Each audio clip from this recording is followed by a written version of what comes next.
فکر امت کا حضور کا آخرت میں بھی ایک نرالا انداز ہوگا. یعنی ایک ہولناک دن، اور قیامت کے جو 100 نام ذکر کیے گئے، بلکہ اس سے زائد ذکر کیے گئے آیات، روایات و احادیث میں، تو وہ بڑے بندے کو لرزانے والے ہیں.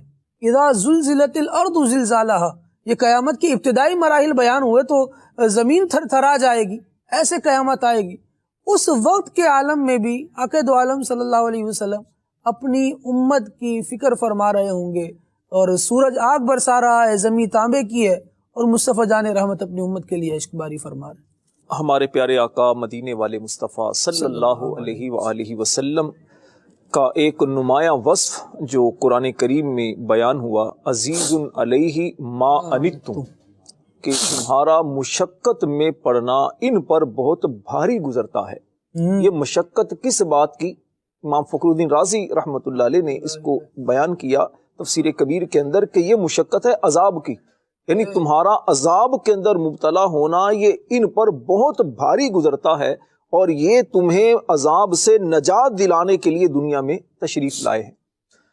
نبی پاک علیہ الصلوۃ والسلام کی جب ولادت باسعادت ہوئی تو اس وقت کی کیفیت کو اعلیٰ حضرت امام اہل سنت مولانا شاہ احمد رضا خان رحمۃ اللہ علیہ کے والد ماجد مفتی نقی علی خان رحمۃ اللہ علیہ نے سرور القلوب میں اس کیفیت کو بیان کیا. حضرت عبداللہ ابن عباس رضی اللہ تعالی عنہ کے حوالے سے فرماتے ہیں کہ جب نبی پاک علیہ السلام پیدا ہوئے تو پیدا ہوتے ہی سب سے پہلے رب کی بارگاہ میں سجدہ کیا اور اللہ کی حمد و ثنا بیان کی، اور اس کے بعد اپنی امت کے لیے اللہ کی بارگاہ میں دعا کی، اللہم رب حب لی امتی، اے اللہ میری امت کا معاملہ میرے حوالے فرما دے.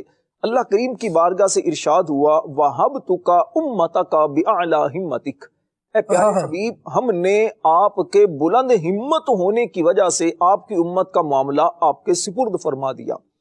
اس کے بعد رب کریم نے اپنے فرشتوں سے فرمایا، اے میرے فرشتوں اس بات پر گواہ ہو جاؤ کہ جو میرا محبوب ولادت کے وقت اپنی امت کو نہیں بھولا وہ قیامت کے دن امت کو کب بھولے گا. احادیث کریمہ اس پر بے شمار ہیں. اس سے اندازہ لگائیے کہ حضرت انس بن مالک رضی اللہ تعالیٰ عنہ نے نبی کریم علیہ السلام سے عرض کی، یا رسول اللہ صلی اللہ علیہ وسلم میں آپ کی شفاعت کا طالب ہوں. ارشاد فرمایا میں تمہاری شفاعت کروں گا. عرض کی آقا قیامت والے دن میں کہاں آپ کو ڈھونڈوں گا؟ فرمایا پل صراط پر دیکھ لینا. پل صراط جو بال سے باریک تلوار سے تیز ہے، جو جہنم کے اوپر بنایا گیا، اور وَإِن مِّنكُمْ إِلَّا وَارِدُهَا كَانَ عَلَىٰ رَبِّكَ حَتْمًا مَّقْضِيًّا، کہ ہر ایک کو جس سے گزرنا یہ حتمی فیصلہ ہے، اس سے گزر کر ہی جنت میں داخلہ نصیب ہوگا. فرمایا اس پل صراط کے قریب مجھے دیکھ لینا، وہاں پر اپنے امتیوں کو پل صراط پار کروا کے جنت میں داخل کروا رہا ہوں گا. عرض کی آقا اگر وہاں پر آپ کو میں نہ دیکھوں؟ فرمایا اچھا پھر ایسا کرنا کہ میزان پر دیکھ لینا، وہاں پر جو حساب و کتاب کے معاملات امت کے ہو رہے ہوں گے اس سے امت کو نجات دلواؤں گا. عرض کی آقا اگر وہاں بھی آپ کو نہ پاؤں تو؟ فرمایا پھر حوض کوثر پر دیکھ لینا، وہاں پر آپ کو مل جاؤں گا میں. ان 3 مقامات میں سے کسی ایک مقام پر میں تمہیں مل جاؤں گا. اور تینوں وہ مقام ہے خالد بھائی کہ جہاں پر لوگ پریشان ہوں گے.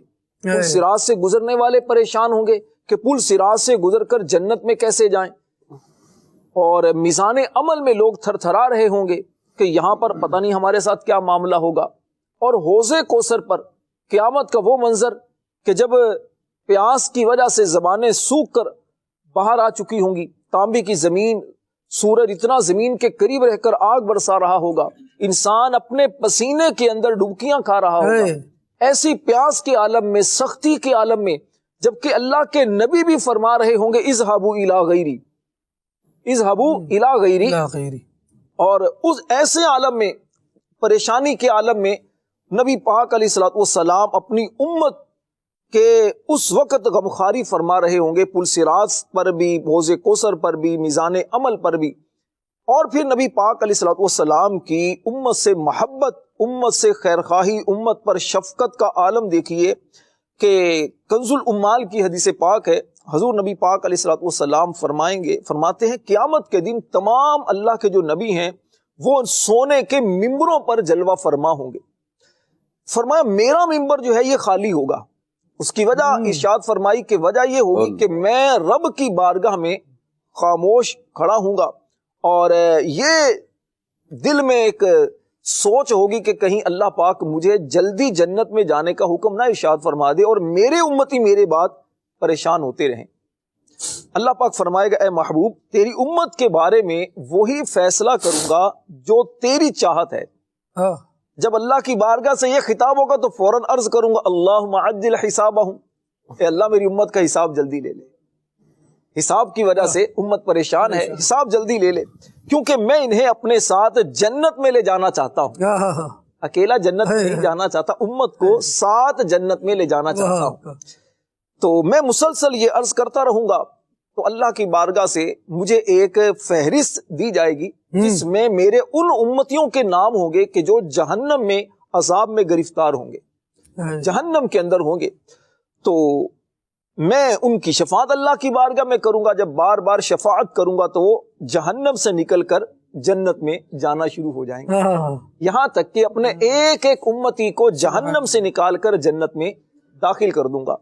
خالد بھائی، سورہ والضحیٰ کی آیت نمبر 5 میں اللہ کریم نے محبوب پاک علیہ السلام کو ارشاد فرمایا وَلَسَوْفَ يُعْطِيكَ رَبُّكَ فَتَرْضَىٰ، اے پیارے حبیب بے شک قریب ہے کہ آپ کا رب آپ کو اتنا عطا کرے گا کہ آپ راضی ہو جائیں گے۔